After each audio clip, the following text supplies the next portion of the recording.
আসসালামু আলাইকুম ওয়া রাহমাতুল্লাহ। দেখছেন আজকে আমরা একটা বিরাট ঐতিহাসিক পাহাড়ে আজকে আমরা জিয়ারতে এসেছি। তো আমার সঙ্গে আমাদের ডোমকলের বহু প্রবীণ হজ সমিতির কর্ণধার সেন্টু বিশ্বাস উর্ফে জার্জিস বিশ্বাস আমার সঙ্গে আছে, খুব কাছের লোক আমার। তো যাই হোক, আমরা এখন সে পাহাড়ে উঠছি। দেখেন তো কি বলছেন আপনি, কেমন মনে হচ্ছে? পাহাড়ে উঠতে পারবেন তো? আমরা এখন ইনশাল্লাহ জাবালে সুরে উঠছি, ইনশাল্লাহ উঠবো। অনেক দূর, আমার শ্বাসকষ্ট আছে, একটু ভয় ভয় করছি, কিন্তু ইনশাল্লাহ আল্লাহ রহমতে পৌঁছে দিবে আল্লাহ।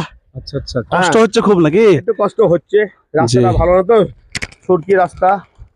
তো দেখছেন এখানে অনেক মহিলারা যাচ্ছে, এই ধাপে ধাপে অনেকটা দূরে যেতে হবে, ভীষণ কষ্টের ব্যাপার আছে। যাই হোক, আমরা কথা শুনবো যে এই পাহাড়ে আল্লাহ রসুল 3 দিন 3 রাত তিনি আত্মগোপন করেছিলেন। শেষের বেলায় গিয়ে আপনাদেরকে দেখাবো ইনশাল্লাহ। তো বিষয় হলো, পাহাড়ে উঠার একটাই মেন কারণ বা তারাই উঠতে পারবে যাদের মনোবলটা ঠিক আছে। কারণ পাহাড়ে ওঠা মানে একটু কষ্ট, কিন্তু ধৈর্য ধরে যারা একটু ওঠার চেষ্টা করবে ইনশাল্লাহ তারাই উঠতে পারবে। তো এই যে মেয়েগুলো দেখছে, এরা পারবে, বুঝতে পারছেন? এরা পারবে, এরা পাহাড়ি মানুষ। এরা পাহাড়ি মানুষ যারা, তারা উঠতে কষ্ট পায় না, কিন্তু আমাদের ইন্ডিয়ান মানুষ তো পাহাড়ি না, তাই আমাদের ইন্ডিয়ান মানুষরা উঠতে কষ্ট পায়, বাংলাদেশের লোক উঠতে কষ্ট পায়। কিন্তু যারা পাহাড় এলাকায় বাড়ি, তারা আরামসেই ফস করতে করতে উঠে পড়ে। ফসফস করতে করতে? হ্যাঁ, সাপের মতো নাকি? আমার তো এখন ফসফস শুরু হয়ে গেছে। হ্যাঁ, কি যে আবহাওয়া, উঠতে গেলেই এই ফসফস শুরু হয়ে যায়। তো পাকিস্তানি মোটা মোটা ছেলেরা মেয়েরা উঠে পড়ে, অথচ আমরা পারি না, আমাদের বাঙালিরা। তাই তো দেখছি, ওরা তো দৌড়াচ্ছে একদম। যারা আল্লাহর প্রতি অশেষ বিশ্বাস আছে, একমাত্র তারাই পারে। আচ্ছা, তখন কি এরকম ধাপের সিস্টেম ছিল? তখন ধাপ ছিল না, তবে বালু ছিল পাহাড়ে গায়ে লাগা, অনেক কষ্ট করে উঠতে হয়েছে।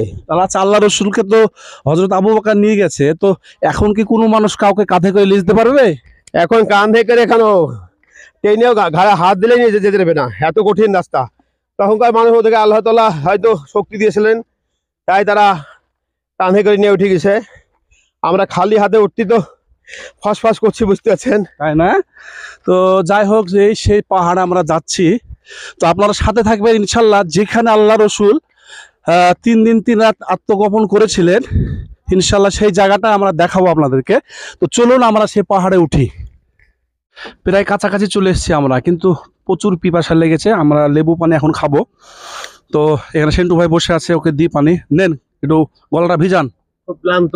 হ্যাঁ, খুব ক্লান্ত হয়ে গেছি। উঠতে পারবেন না নাকি? হ্যাঁ, ইনশাল্লাহ আল্লাহ লিয়ে উঠতে পারবো। জি। তো এই যে একটা টাপার মতো ঘর দেখছেন পাহাড়ি উপর, এখানে বিশ্রামের একটা জায়গা, সুন্দর সুন্দর। আমরা ইয়ে করছি, মানে লেবু পানি খাচ্ছি। তো আলহামদুলিল্লাহ এখানে অনেক ক্লান্তি দূর হচ্ছে। তো দেখছেন এখানে দুটো ভাই সিরিয়ার মানুষ বসে আছে। Assalamu warahmatullahi wabarakatuh. Syria? Yes. Yes, from Syria. নাম? Name is Yaman. Yemen? Yes. আসসালামু আলাইকুম। Alaikum salam wa rahmatullahi wa barakatuh. Up Syria? Yes, from Syria. My name is Ahmed. Ahmed? Yes, Ahmed. জি। তো দেখছেন দুটো সিরিয়ার ভাই এখানে বসে আছে, ফুটফুটে চেহারা, দেখতে খুব সুন্দর। তারাও লেবু পানি খাবে। হ্যাঁ, তো এখানে একটু ক্লান্তি হয়েছে, তারা একটু ক্লান্তিটা দূর করছে। জি, এখানে লেবু পানি বিক্রি করছে। তো এখানে আমাদের পানি নিল 2 রিয়াল, অর্থাৎ আমাদের ইন্ডিয়ান টাকা প্রায় 50 টাকা। তো এই যে দেখছেন অনেক মা বোনেরা ভাইয়েরা এখানে এসে লেবু পানি খেয়ে একটু ক্লান্তি দূর করছে। তো সত্যি আরামদায়ক, লেবুটা খুব সুন্দর, খেতেও খুব সুন্দর। তো চলুন, আমরা কাছাকাছি চলে এসেছি, আলহামদুলিল্লাহ আপনাদেরকে দেখাই শেষ পর্যন্ত।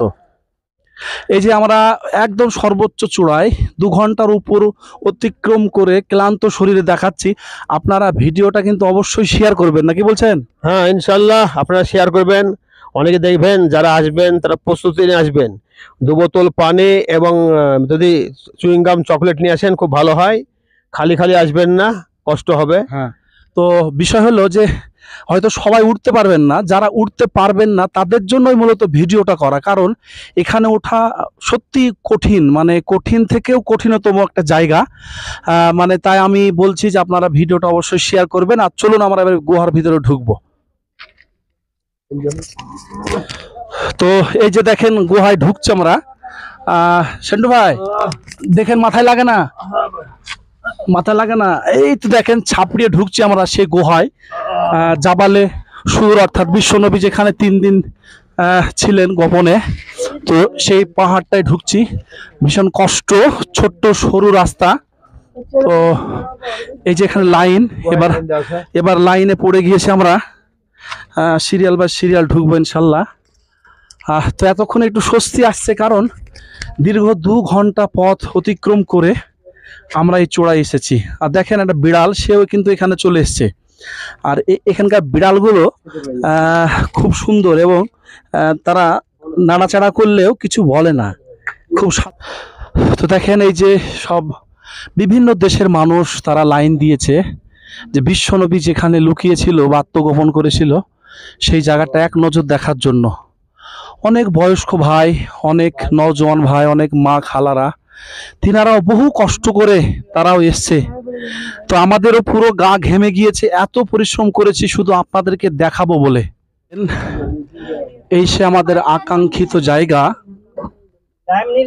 সেই গুহা যেখানে বিশ্বনবী আত্মগোপন করেছিলেন। তো এখানে আমরা এখন ঢুকবো। আমরা এখানে একটু 2 রাকাত নামাজ পড়বো, তারপরে আলহামদুলিল্লাহ এখান থেকে আমরা বার হব। তো অনেক মায়েরা খালারা দেখেন এই যে গুহা, এই গুহাতে তারা নামাজ পড়ছে। বিভিন্ন দেশের মানুষ তারা এই জায়গাটায় এসছে জিয়ারত করতে। এই যে দেখছেন ফুটো গুহার ওই দিক দিয়ে বেরিয়ে যাচ্ছে আর কি, এই যে ওই দিক দিয়ে বেরিয়ে যাচ্ছে। আর এখানে নামাজগুলো সবাই আদায় করছে আর কি, এই যে নামাজ পড়ছে। আর এটাই হলো সে গুহা, ভীষণ একটা গোলাকার গুহা আপনারা দেখতে পাচ্ছেন।